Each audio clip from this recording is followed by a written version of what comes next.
নমস্কার বন্ধুরা, মিতার রোজকার রান্নায় আপনাদেরকে স্বাগত।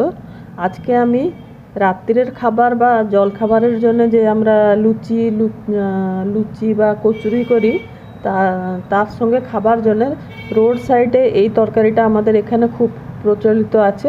আমি দেখাচ্ছি কিভাবে করছি। ওতে আলু আর এটা কুমড়ো আর এটা ছোলার ডালটাকে আমি 1 ঘন্টা জলে ভিজিয়ে রেখেছিলাম, গরম জলেতে ভিজিয়েছিলাম। তারপরে ওটাকে নুন আর হলুদ দিয়ে 3টে সিটি মেরে দিয়েছি। তো ডালটা গোটা থাকবে কিন্তু সেদ্ধ হয়ে গিয়ে থাকবে, এই অবস্থায় ডালটা থাকবে।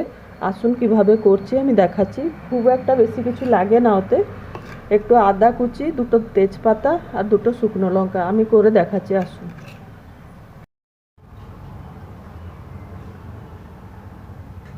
3 চামচ মতো সাদা তেল আমি দিয়েছি।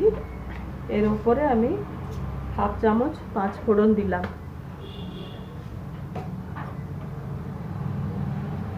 2টো তেজপাতা, 2টো শুকনো লঙ্কাও দিলাম,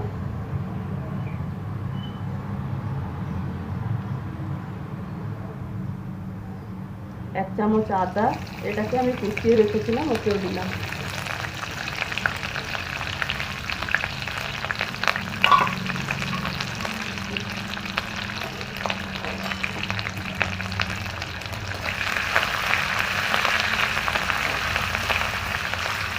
আদাটা একটু ভাজা হয়ে গেছে।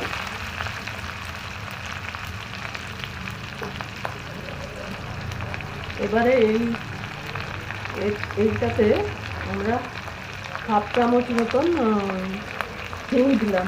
হিংটা অবশ্য দেবেন, হিংয়ের গন্ধটার জন্যই তরকারিটা ভালো লাগে।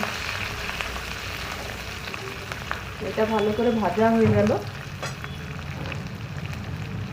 এবারে এই আলু কুমড়োটাকে এটা দিয়ে ভেজে দিই, একটু তেলেতে ভেজে নেবো ভালো করে।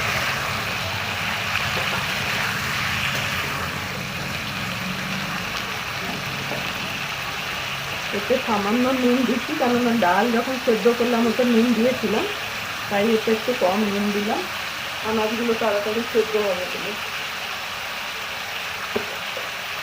আর সামান্য একটু হলুদ গুঁড়োও দিয়ে দিলাম।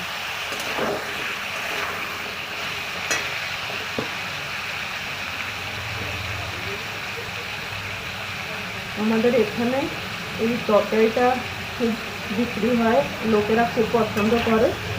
যেখানে রোড সাইডে যে ঠেলা গাড়িতে কচুরি, বিড়ি চাটনি এইসব যে বিক্রি হয়, তার থেকে এই তরকারিটা খুব বিক্রি হয়। একবার আপনারাও খেয়ে দেখুন, খুব ভালো টেস্ট হয়। তো কাশ্মীরি লঙ্কাগুলো 1 চামচ দিয়ে দিলাম। এবারে আমি একে ঢাকিয়ে দিয়ে সেদ্ধ হতে দেবো। আনাজটা ভালো করে একটু সেদ্ধ হয়ে যাওয়ার পরে ডালটা এতে দেবো। আলুটা সেদ্ধ হয়ে গেছে, দেখুন আলুটা পুরো সেদ্ধ হয়েছে। এই যখন আলুটা আর কুমড়োটা দিয়েছিলাম, একটা মশলা দিয়েছিলাম, ভাজা মশলা, দারচিনি, ছোটো এলাচ আর জিরে আর ধনে একটু শুকনো করে ভেজে দিয়ে ওইটাকে আমি 1 চামচ এতে দিয়েছিলাম। এবারে এই যে ডালটাকে দিয়ে দিলাম, ডালটা দিয়ে দিলাম। এর ওপরে আর এক চামচ ওই ভাজা মশলা যেটা রেখেছি, ও ভাজা মশলার জন্যই ডালটা একটু বেশি ভালো লাগে। আর তার সঙ্গে আর একটু চিনি দিয়ে দেবো। 1 চামচ দিয়ে দিলাম ভাজা মশলা,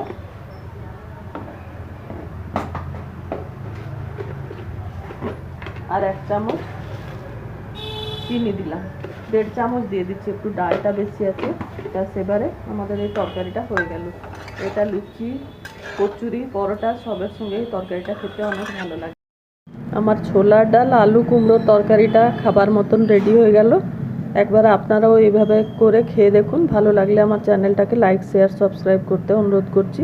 ধন্যবাদ।